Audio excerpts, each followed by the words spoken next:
안녕하십니까. 4월 1일 월요일 말씀 묵상 함께 시작하겠습니다. 오늘도 주님께서 주시는 그 크신 은혜가 우리들 가운데 충만하고 무엇보다도 하나님께서 우리를 바르게 거룩하게 정직하게 이끌어 가시기를 간절히 기도합니다. 오늘 본문은 누가복음 14장 1절에서부터 6절까지 말씀입니다. 어제 부활절도 지나고 고난주간 묵상 끝나고 다시 누가복음으로 돌아왔습니다. 일주일 정도 간격이 있다 보니까 이전에 어떤 내용을 다루었는지 조금 잊어먹는 부분도 있습니다만은 누가복음이 계속해서 기존의 그 유대교의 기득권자들을 공격하고 복음의 본질이 무엇인가를 보여주는 모습을 볼 수 있는데요. 오늘 본문 통해서 우리가 이 교회가 그리고 내 신앙이 복음에 합당하게 되기 위해선 무엇이 필요한가를 생각해보는 그런 시간이 되었으면 좋겠습니다. 그럼 먼저 말씀 보시겠습니다. 안식일에 예수께서 한 바리새인 지도자의 집에 떡 잡수시러 들어가시니 그들이 엿보고 있더라. 주의 앞에 수중병 든 한 사람이 있는지라.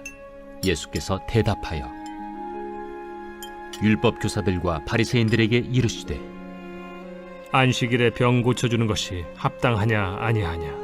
그들이 잠잠하거늘 예수께서 그 사람을 데려다가 고쳐 보내시고 또 그들에게 이르시되 너희 중에 누가 그 아들이나 소가 우물에 빠졌으면 안식일에라도 곧 끌어내지 않겠느냐.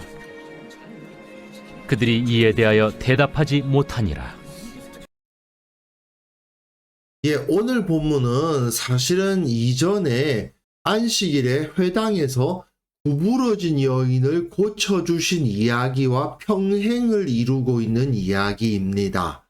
그러니까 안식일에 이것을 지켜야 된다라고 하는 종교적인 태도를 가지고 있었던 유대교를 비판하면서 진정한 신앙이란 무엇인가를 보여주는 본문이라고 할 수 있죠. 계속해서 이 누가는 예수님께서 예루살렘으로 가시는 그 길에 제자들이 살아가야 할 삶의 모습을 보여주는데 새로운 시대가 도래되었다라는 것이 선포되고 새 시대의 제자로서 기존 과거 질서와 갈등을 일으킬 것을 보여주고 있습니다. 그리고 기존 질서, 과거 질서를 이끄는 자들, 종교 지도자들이죠. 바리새인, 서기관 이런 사람들입니다. 그 사람들에 대해서 비판하고 저들이 좁은 문으로 들어가지 않는 자들이다. 결국은 하나님으로부터 버려질 수밖에 없는 자들이다라고 고발을 하고 결국 이 유대교를 교회가 대체할 것이다라는 것을 보여주고 있는 겁니다. 과거의 모세의 율법을 따르고 있었던 유대교가 아니라 예수 그리스도의 십자가 복음을 따르는 자들의 공동체에 의해서 세상은 바뀌게 될 것이다. 그것을 여기서 보여주시면서 그 유대교 기득권자들이 얼마나 잘못된 모습을 보이고 있었던가 하는 것을 고발하는 것이죠. 오늘 본문은 이 한 페이지 안에 다 들어옵니다. 역시 안식일입니다. 안식일에 굽은 여인을 낫게 하셨던 것과 마찬가지로 거기선 회당이었죠. 모여서 예배하는 장소였는데 여기서는 바리새인 지도자의 집입니다. 떡 잡수시러 들어갔다. 식사 초대를 받으신 모양이지요. 그런데 그들이 엿보고 있더라. 여기서 벌써 이들이 위선적이라는 것이 드러나고 있죠. 회당에서 그 구부러진 여인을 낫게 하시는 사건을 통해서 유대인들의 예배가 무의미하다. 그 사실을 드러내셨고 결국은 그 궁극적인 예배처인 예루살렘 성전 역시 망할 것이다 라는 것이 선포됐죠. 이제부터는 이 유대인들이 함께 식사를 나누는 즉 교제하는 것에 대한 문제의식이 나타나기 시작합니다. 이렇게 교제를 한다는 것은 이들이 한 민족으로서 하나 됐다. 민족 정체성을 가졌다라는 것을 의미하거든요. 그런데 이들의 이 교제 역시 무의미해지고 있었다라는 것이 드러나기 시작합니다. 거기에 수종병 든 사람이 있어요. 수종병이라는 것은 몸에서 이 수분이 배출이 안 되어가지고 퉁퉁 붓는 병을 의미합니다. 이 누가가 의사였다는 것이 분명한 것이 이 사람이 어떤 병에 어떻게 걸렸다 하는 것을 다 자세하게 쓰고 있어요. 그런데 예수님께서 말씀을 하십니다. 율법 교사들과 바리새인들에게 이르시는데 대답하여 이르셨다라고 되어 있는 것을 봐서 앞에서 이런저런 이야기들이 오가는 중에 이러한 말이 나오게 된 것이죠. 안식일에 병을 고쳐주는 것이 합당합니까? 안 됩니까? 라고 질문을 하신 겁니다. 이것은 과거에 회당에서 그 굽은 여인을 치유하신 것과 일맥상통하는 질문이죠. 안식일에 병을 고쳐주는 것이 율법을 어기는 것입니까? 그런 질문을 던지셨는데 그들이 잠잠하거늘 이라고 되어 있습니다. 말을 못하더라는 것입니다.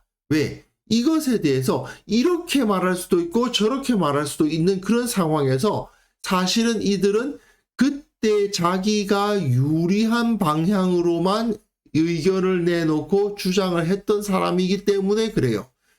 코에 걸면 코걸이, 귀에 걸면 귀걸이 식으로 율법을 가지고 자기가 이 상황에서 어떤 주장을 해야 될까를 생각해서 자기의 이기적인 욕망을 채워주는 방법으로 성경을 해석한 자들이기 때문에 그런 거죠. 그러니까 이 상황에서는 아무 말도 못하는 겁니다. 사실 안식일 규정을 율법에서 보시면 그것에서 일을 하지 말라고 되어 있긴 하지만 사람을 고치는 일이 과연 일이냐? 자신의 이기적인 욕망을 채우기 위해서 자신의 재산을 증식시키기 위해서 하는 일이 아니잖아요. 그렇다면 그것을 일이라고 말할 수 있는가에 문제가 생기거든요. 그러다 보니 사람들은 대답을 하지를 못하고 있는 거죠. 그런데 예수님께서는 즉시 그 사람을 데려다가 고쳐서 보내십니다. 수종병 든 사람을 고쳐 보내시는 것을 볼 수가 있습니다. 안식일에 몸이 퉁퉁 불어 있는 사람을 고쳐주시면서 뭐라고 질문하십니까? 또 그들에게 이르시되 너희 중에 누가 그 아들이나 소가 우물에 빠졌으면 안식일이라도 곧 끌어내지 않겠느냐? 이 수종병, 몸에서 물이 배출되지 않는 이 병에 걸린 사람을 물에 빠진 걸로 비유하시는 거죠.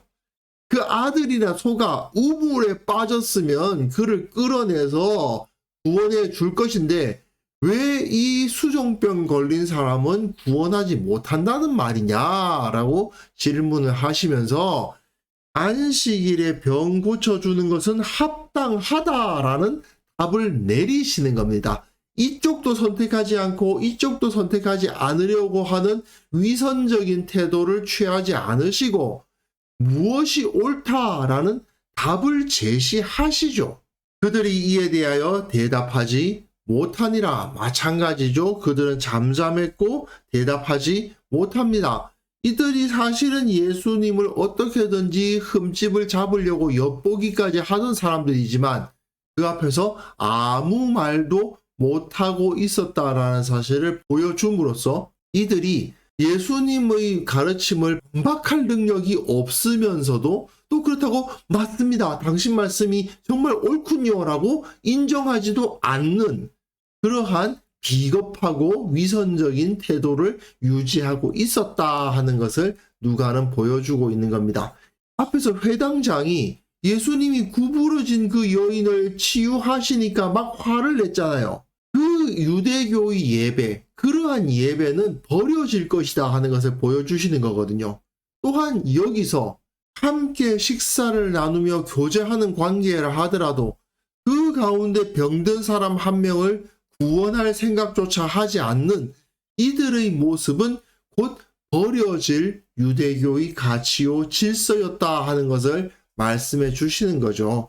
누가는 그러니까 왜 유대인들이 버려졌는가에 대한 이야기를 하면서 진정한 하나님의 나라는 유대교처럼 규정된 예배와 질서를 철저하게 지키고 또 우리끼리 똘똘 뭉치자 이런 식으로 정치적인 입장을 갖는 것이 하나님의 나라를 세우는 공동체일 수 없다고 말해주고 있는 것입니다.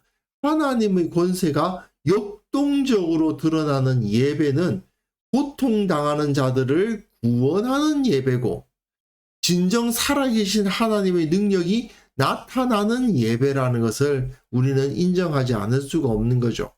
그런데 과연 현대 교회가 유대교의 그 회당에서의 예배와 다를까? 이런 고민을 하지 않을 수가 없습니다.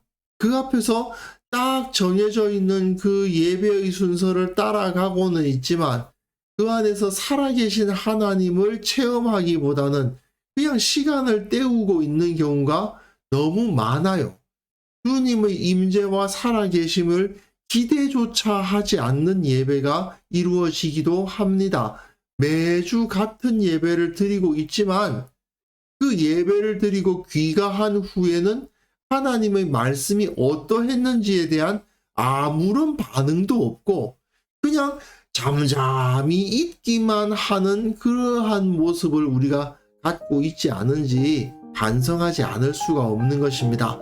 그리스도인들은 하나님의 말씀과 그 성령의 능력에 의해서 역동적으로 세상 가운데 역할을 하고 세상을 바꾸어 나가는 사람들이다 하는 것을 우리는 이 시간에 확인할 수 있었으면 좋겠습니다. 그래서 이 시간 함께 기도하실 때는요, 복음에 합당하게 살아가게 하옵소서. 정직하게, 거룩하게, 능력 있게 매일을 살아가게 하시고 무엇보다도 생명을 구원하는 역할을 나와 우리 교회가 감당하게 하옵소서. 함께 기도하는 시간 가졌으면 합니다.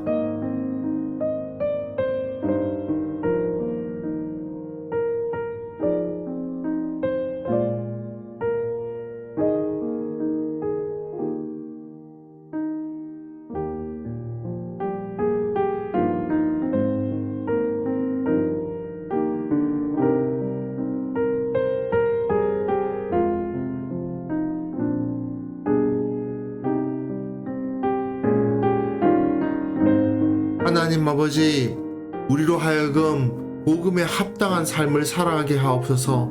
정직하게, 거룩하게, 능력 있게 주님과 함께 동행함으로써 기도하며 살아가는 자들 되게 하여 주시고, 그것을 통해서 모든 삶 가운데 기도의 응답을 받고 감사와 찬송이 넘치는 그러한 매일매일을 살아갈 수 있도록 도와주옵소서. 주님, 나와 또한 우리 교회의 모든 성도들이 생명을 구원하는 역할을 감당할 수 있기를 원합니다. 복음을 부끄러워하지 아니하고 담대히 그 복음을 전할 수 있는 사람이 되게 하시고, 무엇보다도 이 세상에서 진정한 삶의 모범을 보이는 자들로서 세상 가운데 빛을 던지고 소금이 되는 그러한 사람들이 다 될 수 있도록 도와주옵소서.